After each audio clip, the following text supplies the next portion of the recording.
నమస్కారం. ఉదయ్ కృష్ణారెడ్డి విషయంలో నాకున్నటువంటి లాస్ట్ హోప్ కూడా పోయింది. ఆల్మోస్ట్ అతను దిగ్బంధనం అయిపోయినాడు.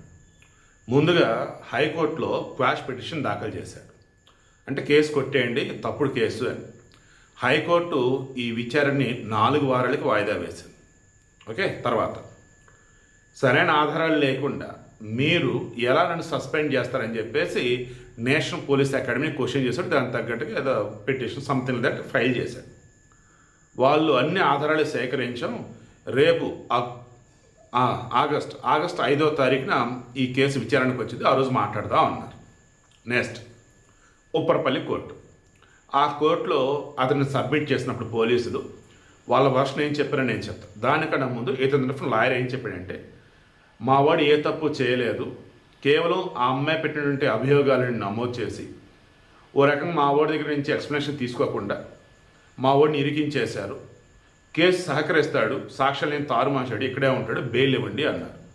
బట్ ఉప్పరపల్లి కోర్టుకి వీళ్ళేం సబ్మిట్ చేశారు నాకున్న సమాచారం మేరకు, ఆ అమ్మాయి మీద నిన్న కూడా మీరు ఎవరు అడిగారు కదా, చంప మీద కమిలినటువంటి గాయాలు గట్టి కొడితే ఉండింది కదండి, 10-15 రోజులు ఉంటాయట. జూలై 8, 9, 10 ఆ 3 తారీఖులు అత్యంత కీలకం. ఆ పిల్లని కొడతాం కానీ, గొంతు నొలవటం కానీ, కొడతాం కానీ, కాలు మీద రాకిలా. సో అలా మెడ గొంతు మీద గాయాలు ఉన్నాయి. చంపల మీద వచ్చేసి కమిలిపోయినాయి అంటే కొట్టేశాడు. కాలు మీద వచ్చేసి కమిలిపోయాయి అంటే అక్కడ కూడా ఏదో కొట్టేశాడు. కొట్టేయలేదో నాకు తెలియదు. మెడికల్ ఎగ్జామినేషన్ రిపోర్ట్స్ ఇవి అని చెప్పి కోర్టుకి సబ్మిట్ చేశారు. ఓకే, దెన్ ఇతనేమో ఏం చేయలేదన్నాడు. ఆడే పక్క ప్రూఫ్లు ఉన్నాయి అంటే బయటకు వదిలిపెడతాయట. దానికి తోడు హాస్పిటల్ డిశ్చార్జ్ అయిన తర్వాత ఆత్మహత్య నాటకం ఆడి ఆసుపత్రి అడ్మిట్ అయ్యి డిశ్చార్జ్ అయిన తర్వాత ఫోన్ స్విచ్ ఆఫ్ చేసి ఫోన్లో ఆధారం నేను చెప్తూ ఫోన్ ఇవ్వకుండా వెళ్ళిపోయాడు. తీరా నోటీసుకి అటెండ్ అవుతాడు అనుకుంటే ఇచ్చిన 2 టెంపరీ వాటిలో లేడు. ఏడున్నాడో తెలియదు. తీవ్ర వీళ్ళకి పోలీసుకి అప్డేట్ ఇవ్వాల్సింది పోయి మీడియా వాళ్ళకి చెప్పాడు, నేను ఎటు పారిపోలేదు, నేను ఉన్నాను, నేను ప్రూవ్ చేసుకుంటా, తప్పు చేయలేదని చెప్పేసాను. ఇక దాంతో పోలీసులు కాలిపోయింది.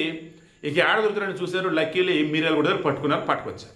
ఇక ఇప్పుడు అసలు ట్విస్ట్ ఇది నిజంగా ఊహించలేకపోయారు. మనకున్న సమాచారం మేరకు ఇది ఆ అమ్మాయి ఇతను ఇద్దరు ఇన్స్టాగ్రామ్ ద్వారా పరిచయం. ఎలా? అప్పట్లో మనం కూడా వీడియో ఇచ్చాం. ఉదయ్ కృష్ణారెడ్డి అమ్మా నాన్న చనిపోయినా జేఎస్ దగ్గర పెరుగుతూ కష్టపడి చదువుకున్నాడు. 2013లో హెడ్ కానిస్టేబుల్గా ఎంపికయ్యాడు. ఆ తర్వాత 5 years చేసిన తర్వాత ఆ కోస్ట్ గార్డ్ దానిలో చేస్తున్నప్పుడు టీంలో సిఐ ఏదో అన్నాడని చెప్పేసి ఆయన మీద కోపంతో జాబ్ రిజైన్ చేసి సివిల్స్ ప్రిపేర్ అవ్వటం మొదలెట్టాడు. 4 అటెంప్ట్లు కొట్టలేదు, ఫైనల్ 5వ అటెంప్ట్లో కొట్టాడు అని చెప్పేసి ఇదే స్టోరీని అన్ని చోట్ల అయ్యేసరికి 2024 బ్యాచ్ చెందినటువంటి ఒక ఐపీఎస్ ఆఫీసర్ ట్రైనింగ్ అవ్వాలి. బట్ ఆమె ఏదో లీవ్ వల్ల ఇంటి దగ్గర ఉన్నారు. ఆమె 2025లో బ్యాచ్కి అటెండ్ అయ్యారు ట్రైనింగ్కి. ఆమె ఇతన్ని మొత్తం స్టోరీ తెలిసి ఇంప్రెస్ అయిపోయి ఇన్స్టాగ్రామ్లో పరిచయం అంట.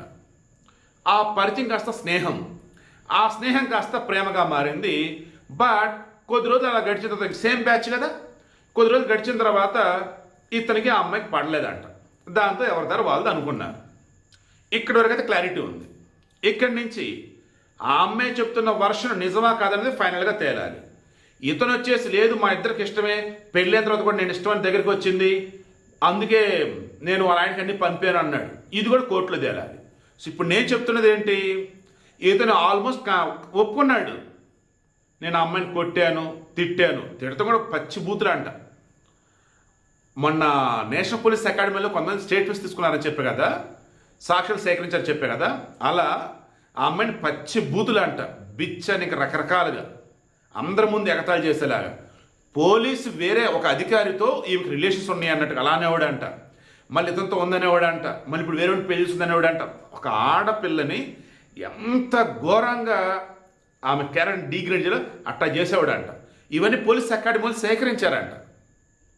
సో అన్నీ ఉండబట్టే షీటీంకి ఇచ్చున్నారు. ఇప్పుడు డీసీపీ లావణ్య గారు హ్యాండ్ ఓవర్ చేశారు. ఆమె చూస్తున్నారు ఇదంతా కూడా. అండ్ సజ్జనార్ గారు క్లియర్గా ఇందాక చెప్పారు, హైదరాబాద్ సిపి ఆయనే కదా, ఏం చెప్పారంటే మా దగ్గర పక్క ఎవిడెన్స్ ఉన్నాయి, ఉదయ్ తప్పు చేశాడని చెప్పేసి అన్ని సాక్ష్యాలు సేకరించాం, అందుకే అతను కోర్టు రిమాండ్ విధించింది అని చెప్పేసి అన్నారు. సో ఓవరాల్ కేసు మొత్తం గమనించినప్పుడు మీకు ఏమర్థమవుతుంది, అసలు ఎక్కడన్నా కానీ ఇతనికి ఐపీఎస్ అవుతాడన్న నమ్మకం మీలో ఎవరికైనా ఉందా? తర్వాత ఇప్పుడు ఇతను అరెస్ట్ కాకుండా ఆల్రెడీ అరెస్ట్ అయ్యాడు, జైల్లో ఉన్నాడు, రేపు బెయిల్ మీద బయటకు వస్తుంది మీరు అనుకుంటున్నారా? తర్వాత హైకోర్టులో కేసు కొట్టేస్తారు మీరు అనుకుంటున్నారా? నాకు అనిపిస్తుంది కదా పక్కాగా అన్ని ప్రూఫ్లతో లాక్ చేస్తారు అతన్ని, ఆల్మోస్ట్ అసలు దిగ్బంధనం అయిపోయాడు. ఇక అతను బయటికి తీసుకొచ్చే సాహసం కూడా మేబీ ఎవరు చేయలేకపోతే ట్రై చేసినా సరే అవదని నాకు అనిపిస్తుంది. ఐపీఎస్ కెరీర్ పోయింది, జాబ్ ఇంకా గవర్నమెంట్ జాబ్ నాకు తెలిసి రాదు. బంగారం లాంటి జీవితం ఒక ఆడపిల్ల వల్ల సర్వనాశం చేసుకున్నాడు. ఇక్కడ ఆమె దారి ఆమెది, ఈ దారి ఈయన అనుకున్నప్పుడు ఏం పోయింది, ఇంకా ఏమైంది? ఇగోతోనో అహంతోనో తనను వదిలేసిందనో తనను కాదే వెళ్ళిపోయిందనో ఎందుకు ఆ అమ్మాయి జీవితం నాశనం చేయాలనుకోలేదు అతను? ఆ అమ్మాయి మీద లేనిపోయిన నిందలు అసలు ఎందుకు వెళ్ళి అసలు ఆ రకంగా అయిపోయింది, అది అయిపోయింది, వదిలే చేతులారు ఇతని జీవితం ఇతనే నాశనం చేసుకున్నాడండి. చెప్పలేకపోతున్నాను ఈ వర్డ్, బట్ చెప్పట్లేదు. మనల్ని గైడ్ చేసే పెద్దవాళ్ళు ప్రాపర్ వేలు లేకపోతే పిల్లలు చెడిపోతారండి, ఇదే కారణం.